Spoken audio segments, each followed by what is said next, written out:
एक छोटे से गांव में रामू नाम का एक किसान रहता था। रामू बहुत मेहनती और ईमानदार इंसान था। उसके पास ज्यादा जमीन नहीं थी, लेकिन वो अपनी थोड़ी सी खेती से ही अपने परिवार का पालन पोषण करता था।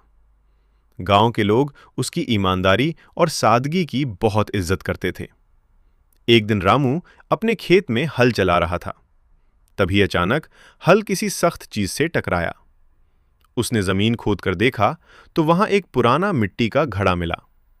जब उसने घड़ा खोला तो उसकी आंखें चमक उठीं। घड़े में सोने के सिक्के भरे हुए थे। रामू कुछ देर के लिए सोच में पड़ गया। ये खजाना उसकी जिंदगी बदल सकता था। वो चाहता तो इन सिक्कों को अपने पास रखकर अमीर बन सकता था। लेकिन उसके मन में एक सवाल उठ रहा था, क्या ये सच में मेरा है? रामू ने तय किया कि वो इस खजाने के बारे में गांव के मुखिया को बताएगा। वो घड़ा लेकर सीधे मुखिया के पास गया और सारी बात सच सच बता दी। मुखिया ने उसकी ईमानदारी देखकर उसकी बहुत तारीफ की। गांव में ये खबर फैल गई। लोग रामू की सच्चाई से बहुत प्रभावित हुए। मुखिया ने कहा, रामू, ये खजाना तुम्हें ही मिला है, इसलिए ये तुम्हारा हक है। लेकिन तुम्हारी ईमानदारी के कारण तुम इससे भी बड़े इनाम के हकदार हो।